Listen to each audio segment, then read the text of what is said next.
In standard, your third lesson of computer, creating animation using Synfig.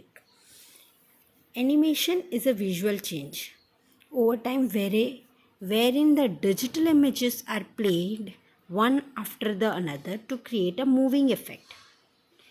The images used in animation can be first created and then displayed in a sequence way. This type of animation is known as frame by frame animation. What is now you will be thinking that what is frame by frame animation? हम जो भी advertisement देखते हैं TV में उसमें क्या होता है, एक बार एक स्लाइड जैसे दिखाया जाता है और कंटिन्यूस में दूसरा इफेक्ट दिखाया जाता है. वो एड्स में वो सब में frame by frame animation use किया जाता है जिसमें विजुअल इफेक्ट होता है, जैसे हमें लगता है सच में हमारे सामने हो रहा है. जो चीज़ें हो रही है वो हमारे सामने हो रही है, उस हिसाब से ही चीज़ें चल रही है. हमको ऐसे लगता है वो प्रोडक्ट सच में लाइफ ऐसे चेंज करता है और हम जाके उसको ख़रीद लेते हैं. उस चेंजेस को क्या बोलते हैं? एनिमेशन इफ़ेक्ट से वो चेंजेस जो एडवर्टाइजिंग में आया है आजकल, उससे हमारे पे एक रियल इम्पैक्ट पड़ता है. विजुअल मतलब रियल वाला, वो है हमारे सपनों की दुनिया वाला है. विजुअल मतलब इमेजिनरी लाइफ है वो, पर हमको हमारी इमेजिनरी लाइफ हमको दिखने लग जाती है. इसके लिए वो एडवर्टाइजमेंट हमें इतना पसंद आता है और हम वो चीज़ को, जिस चीज़ का वो एडवर्टाइजमेंट है, हम जाके फर्स्ट वो चीज़ ही खरीद के लाते हैं.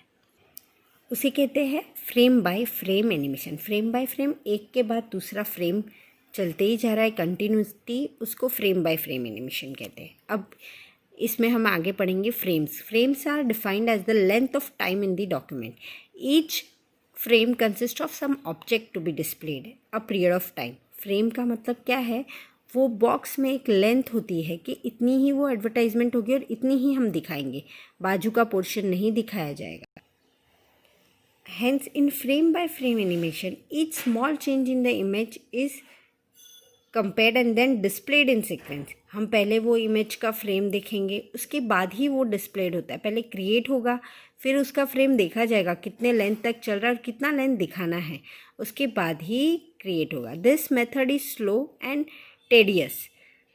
टेडियस मतलब स्लो मतलब बहुत धीरे धीरे चलने वाला. हम जो देख रहे हैं वो प्रोसेस बहुत धीरे चलता है. जैसे एनिमेशन अगर धीरे चल रहा है तो ही हमको वही विजुअल लगेगा वो. It also required lot of time to resource.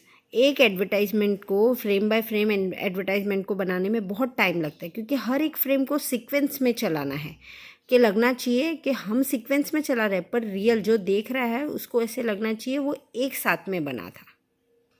अब second type, the other simple way to create animation through key frame. A keyframe is a frame in which we define a change to an object's property. Using keyframes, you need to specify the position and the last position of the object. In the between frames are automatically understood and need not be specified. Keyframe, frame by frame में हमें पता जज करना पड़ता है कौन सा frame first होगा, फिर सेकेंड, फिर थर्ड, ऐसे. की फ्रेम में ऐसा नहीं. की फ्रेम में मिडल वाला हमको ड्यूरेशन और सब फ्रेम्स नहीं देखना है, बस स्टार्टिंग कब हो रहा है और लास्ट वाला क्या सीन होगा वो ही देखना होता है. इसका एग्जांपल है, say we want to show a circle moving left to right.